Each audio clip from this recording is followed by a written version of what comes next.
bringing you the latest news from Friendship Athletics. This is the Tiger Fan Zone podcast from 100.7 The Score. Good Wednesday evening, and welcome to the High School Fan Zone on 100.7 FM. I'm Randy Rosetta, and I'm joined for the Tiger Sports Zone as we jump in. And I forgot to mention last night we were going to shake it up a little bit with the Tiger football team on a bye week this week. We brought in my friend Paul Page, the boys basketball coach, and Patton Pinkins, senior. Patton, you've been around for a long time, though. You started playing varsity back here as a sophomore, right? Yes. Okay. Patton's going into his senior year that got a little bit interrupted last year. Missed the last two-thirds of the year. Is that about right? About right, yeah. Got hurt against Randall and got put on the shelf, unfortunately. But knock on wood, however real this wood is, back to full health. Yes, sir. Been cleared, been back to work. Got started this week with the real deal. It's October. We were just talking about how good a month October is. Right. How are you guys doing? Good.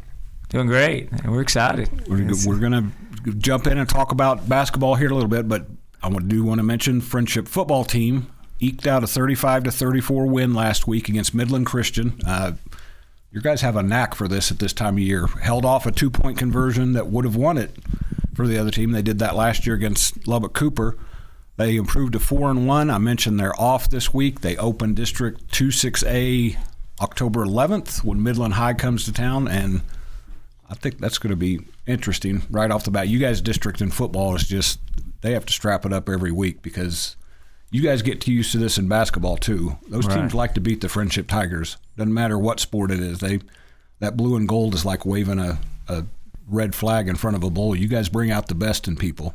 Right, and we talk to the guys about it. They know as a program it's just a bullseye, and but we've created that, so you have to wear that, and so definitely you have to be ready, not in, not out. Just in District 2-6A it's just a gauntlet, and then when you have to turn around and play each other twice, yep. It makes for and there's video and film and scouting reports and all the things that just make it even more so. So, but definitely, a target that we have to wear, and excited to, I guess.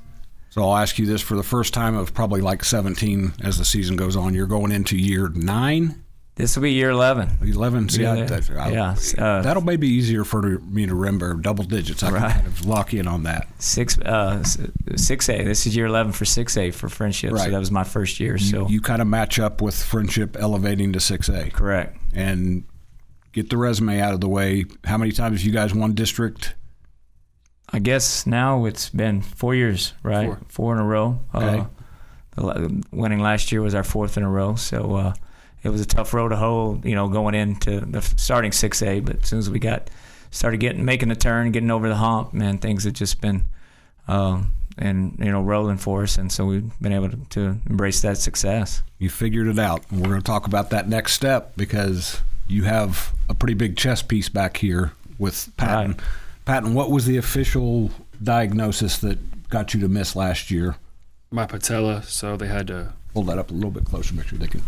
My patella, they had to go in and realign my knee, so that was a diagnosis. So I'm a Chiefs fan. Yes, sir. I think that's what Patrick Mahomes had a few years ago. He got hurt on a dive, and they showed it on TV. And if it was anything like they showed on TV, you were a tough dude because that looked pretty grotesque when they did it with him. So, yes, sir. What was the process like to go through and just, first of all, physically get back? Just a bunch of rehab. Want to shout out Frank Perez and iTop Recovery. I've been seeing them ever since I got off the crutches, going 5 days a week, building back up strength in my quad, and they've just been helping me out along the way. The physical part is one thing. I saw you a couple of times. I know that may have been more excruciating, was the mental having to watch guys that you've become friends with. How tough was that to deal with as a young guy? Super tough. Like you said, the mental part is definitely the hardest. I've never had an injury until this one that's made me sit out for 6 to 8 months plus. But I was still around the game. I would hobble on the crutches down to practice, and I was still around it, but it was definitely definitely tough not being able to play. Tough nights when I cry because I just want to be out there with the guys, just playing with them. So I'm going to guess that Coach would much rather have you in uniform than helping him coach. Right, yes, sir. I'll let him. Oh, absolutely. Absolutely. Yeah, it was a big blow. It's kind of one of those things, you want to prepare your team for adversity. And we try to do that every day in practice because you never know when adversity is going to come, and not just in the season but in life. But definitely we weren't expecting that, especially I think we had just won the G-Master tournament. Yep. Right. And started the year off 9-0, and Pat's averaging 25, and we're top 25 in 6A, which is a hard deal. And and then that next Tuesday night, things kind of crumble on us, and so in a high-profile game. High-profile game, good teams, two good Randall. teams on the road, great atmosphere, and just that's just kind of how it goes. And we didn't, you never want to face adversity like that in a season as a program and as an individual, but. Man, our guys responded, and we're going to talk Pat a little has bit more about responded, that. and obviously, and good things ahead for us now. That coaching manual, there's not a chapter in there about any kind of drill that says, okay, take a 4-star recruit out and just play the rest of the season without him. That's not. There's no blueprint for that. No, and so like I said, you try to prepare for adversity, but you never know when it's going to happen or if it's going to happen. So, big blow, huge blow for us, and definitely. Was a huge miss for the remainder of the season. We're going to come back after a break because I want to talk about what you mentioned there. You guys did have to adjust, and you did. I thought that was maybe as impressive to me as anything that I've watched you guys do since I've had my website, is how they responded after that. We'll be back on the Tiger Fan Zone. Reminder, Friendship football is off this week. They host Midland High in their district opener on October 11th. We got a lot of football. I'll run through the radio schedule later when we come back. We will be back after the break on 100.7 FM. Breaking down Friendship sports. This is the Tigers Fan Zone podcast from 100.7 The Score. Welcome back to the Tiger Fan Zone on 100.7 The Score. I'm Randy Rosetta. I'm joined. We changed it up a little bit. We're doing Friendship basketball. Wanted to grab Paul Page and Patton Pinkins before. I know it's already getting a little bit busy, but before it gets too crazy. And it's football bye week, so it was a good time. Been meaning to come out and talk to Patton, but I know Coach, I'm going to pick at a scab with Coach here. The schedule's changed at school a little bit, so it's a little bit harder to track Paul Page down. Right. It used to be easy. I could show up at door number 48. Paul, what's the Paul Page door? 48. 48. I could just show up there like a stray cat and tell him I was there, and he'd let me in. And there's a lot of reasons I want to talk to you guys, not just because you're harder to track down, but because you guys we were talking about this. You guys are going to be really good again. I know that's not exactly breaking news because you guys have been so good for so long, but you're getting arguably, I was trying to think about this. In the 6 years I've had my website, I don't know that you may correct me if I'm wrong here. I don't think there's been a better boys basketball prospect. And I only say prospect since you had to miss a lot of last year. I think there's some proof in the pudding with Patton, but I think he's got a chance to come out and establish himself as one of the best guys that's put on a uniform in Lubbock in a long, long time. Oh, no doubt. It's that list is very short, and the Jarrett Culvers of the world. Yep. And so and I put him right up there with that, and that's to me he's got all the things that we eventually want to see in the NBA. And him playing at that level because he's got the mindset for it. He's got the desire to do it and a work ethic, which takes all that because you have to just be a gym rat to get to that point. And he's got all that, and plus just the demeanor and the overall confidence to go get that. And so definitely excited to watch him go and grow from this year on. Really. Well, let's talk about where that gym ratness came from, Patton, because for those who don't know, Dad is Al Pinkins, an assistant coach now at Ole Miss. Yes, sir. Patton didn't know this, that I'd met Patton when he was little bitty because I was covering LSU when Dad came to Baton Rouge to be on Johnny Jones' staff for 2 years. I think so, 2 years. I think so. So I met all of those Pinkins. They were running around at the PMAC one night, the Pete Maravich Assembly Center. So this goes back a ways. You kind of inherited that basketball love, but when did it kind of start to grow? When did Dad and Mom, for that case, kind of get you going a little bit? Really, ever since I was old enough to dribble a basketball, put a basketball in my hand. Like I said, my dad's coached at many different jobs. So basketball has really been a huge part of my life, moving different spots, being on different AAU teams, high school teams, middle school teams. So really just been a gym rat ever since. My dad, went to a gym one day and we were just in there putting up shots, and I was like, yeah, I want to be legit. I want to do it. Like, let's start working out. So ever since I was super little. You inherited some size from Dad too. Right, yes, sir. Because Dad he's not a shrinking violet. He's 6'8"? 6'8", 6'7", 6'8". Has he shrunk a little bit? Maybe. That happens. Maybe a little bit. Old dudes like us, we start to shrink a little bit. So you're 6'7"? No, 6'5". I wish. I'm trying 6'5". Trying to give you 6'5". when you get to college, you'll get a couple inches in the media maybe. guide. So, which speaking of college, committed to Ole Miss. Yes, sir. Which you've probably spent a pretty good chunk of your life in Oxford, Mississippi.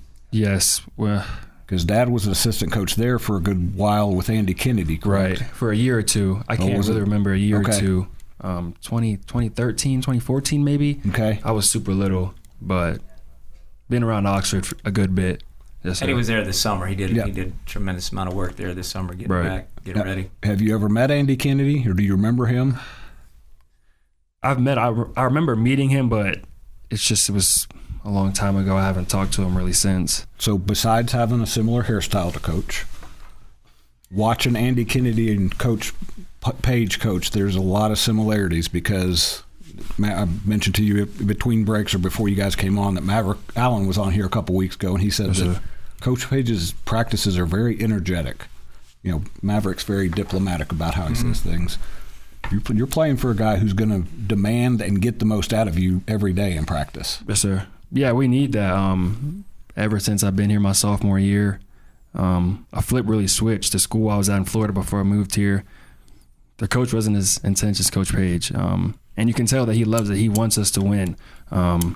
He pushes all the guys in the weight room, on the court, wherever we're at, he's pushing us to be not only good athletes, but good kids. And he wants to win. So seeing him want to win makes us go harder in practice and just want to be a great team at the end of the day. I get tired just watching him coaching games. I can't imagine being there for a full practice.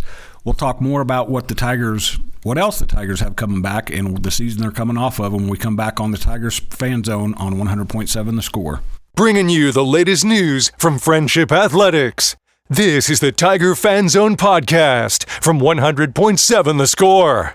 Welcome back to the final segment of the Tiger Fan Zone on 100.7 The Score. One more reminder on football. The Tiger football team is off this week. They open district play next week against Midland High, so we switch gears and we're talking Friendship Tiger basketball with Paul Page and Patton Pinkins. We appreciate you wearing the blue today. Well, I thought about that. My wife usually takes care of me. She said, remember, Friendship's going to be, but just to make sure. I got for you. The Lubbock Cooper and Liberty folks paying attention, it is Kansas City Royal blue, which is very similar. But Royals won their playoff series 2-0. Go Royals! Wednesday. Yes, it is. Your Texas Rangers. We're not talking. Got their glory last year. Move on. With Bruce Bochy, they'll be back again next year because that's his forte. So Friendship doesn't have to worry about being back because they've been there for a long time. Last year, 28-6. Patton, avert your eyes. I'm calling up this story from the playoff game last year against VR Eaton. That game, it was kind of a microcosm of the season a little bit, where you guys did so much good, hit a hard patch, and then fought back, had it there, and it got away. But I mentioned this before. I'm very impressed with how Patton goes down. That could have been a team that just kind of went through the motions after that. Right. Except for Armani. Having Armani around, that wasn't going to happen. Right. But your guys found a way to be good again and to get better every step of the way. I want you to talk about it, but I want Patton to talk about it first. You saw those guys, and some of them are back. Some of those young guys were not seniors last year. What did that tell you about the guys that are your teammates both the ones that are gone and the ones coming back, that they found a way to adjust without you.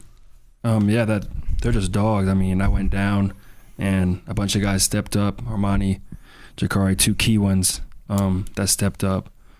And knowing that I couldn't play, I would try to sit on the sidelines and encourage as best as I could to give them confidence. Like, you guys can still go play and do this. We can go far in playoffs. We're going to win district. Like, just talking to them and motivating them, like, we got this, guys. Like, we can be a really good team still. And you were, Paul, and there's a lot. You mentioned the height you guys are going to have this year, but you also have a lot of interchangeable guys. You don't have Armani's gone. He's great. He's at Fort Scott. No, he's at Clarendon. Okay, bless his heart for change. Fort Scott. I told him congratulations, but I've been to Fort Scott a lot, being a native Kansan, and right. And I don't know what Clarendon's like, so good for him. But you've got a lot of interchangeable guys, which has kind of been your MO a lot. Right. Now, Chase Campbell's a very unique player. We were just talking about that before we come in. Him and Maverick may be the most athletic guys walking those halls at Friendship in what they can do. So you've got a little bit of a wild card there with him when he comes back from football. But the other guys, who are some other guys that you're going to count on besides Patton, besides Chase, who was the district player of the year after Patton? Right. Well, we bring back, quite a bit, and a lot of those guys have experienced, the last couple of seasons that success. So, but in that we've come up just a little short of getting to the regional tournament, and so that's kind of been our goal. Ultimately, is to make that next step and then see what can happen from there.